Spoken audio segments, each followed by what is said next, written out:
Ebiub woke up early in the morning, washed his mouth with a local gin, kai, washed his face and left to his usual drinking spot. Ebiub is known to be a drunkard, a very confused and dirty man.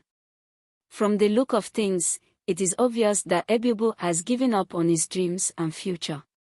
Ebiub is a young man in his early 30s.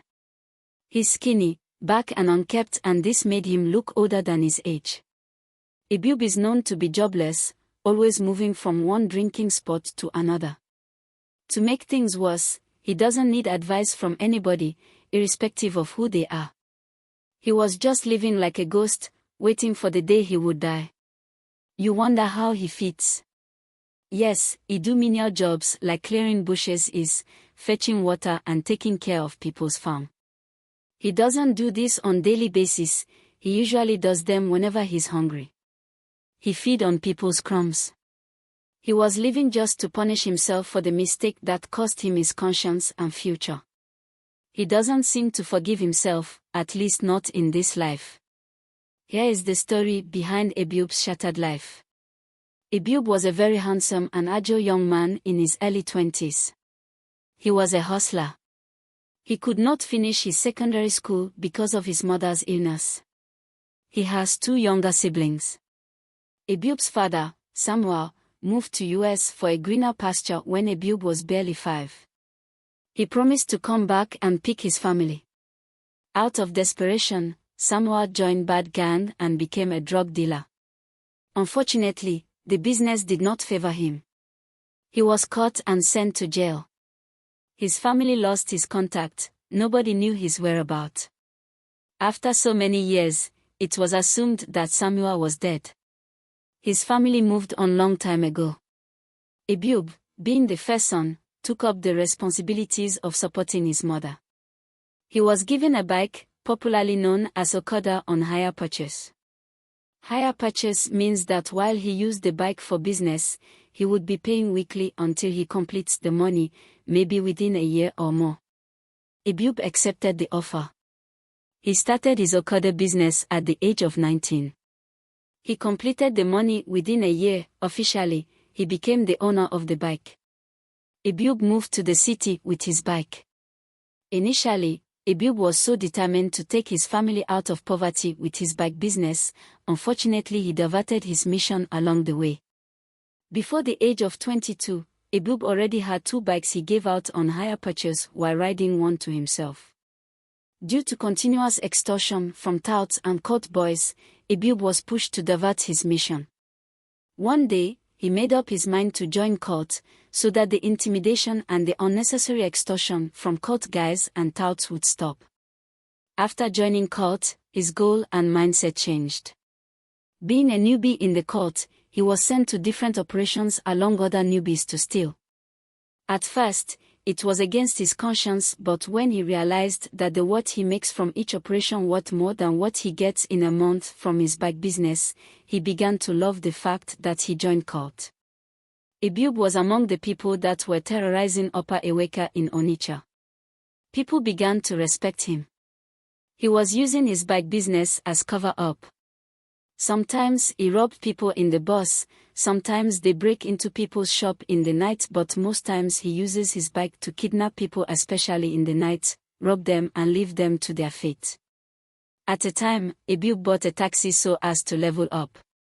His target was those in the airport. He was given a license as an airport taxi driver through bribery.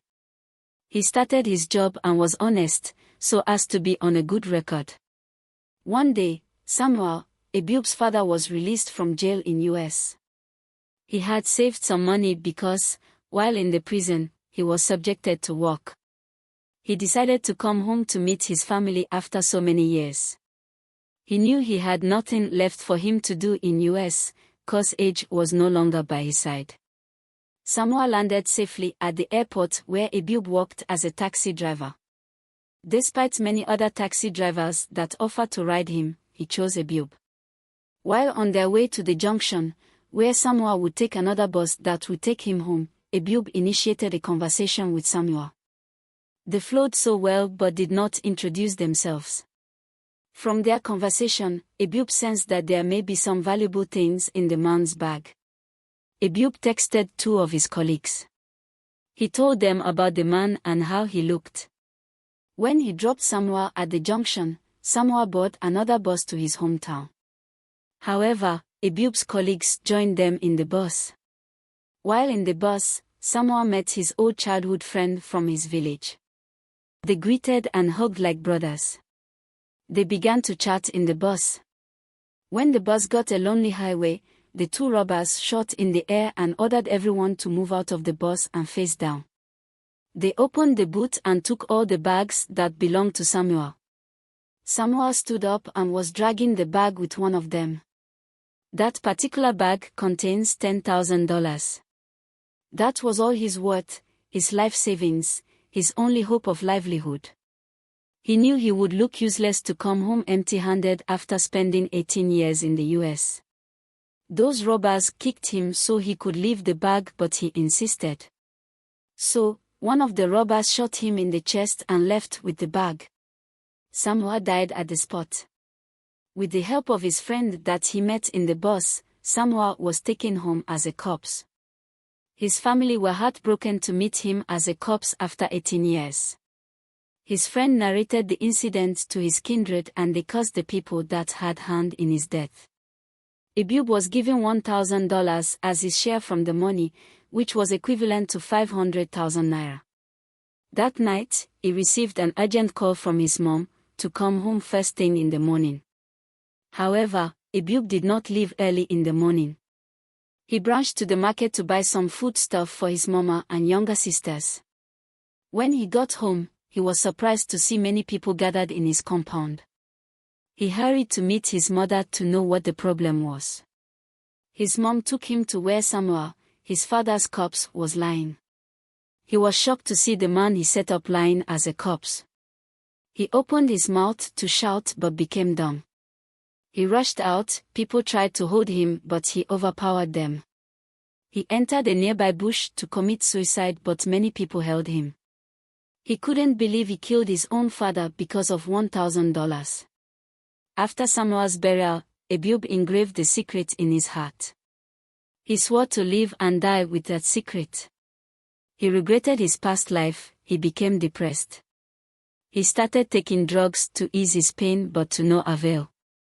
He sold everything he had because he became a drug addict. His landlord sent him out and he moved to the village. It has been more than 10 years since the incident but Ayub is still living in the past, in regrets and in pains. All his family's efforts to put his life to order was futile. He nurtured pains and hatred in his heart and they kept him in the past. He will never forgive himself. Ayub tested the same dose of pain he has been given to others but could not survive it. Sometimes people inflict pain on others without remorse. Ayub not just killed his father but also lost his chance to escape poverty. Do to others what you would like them to do to you.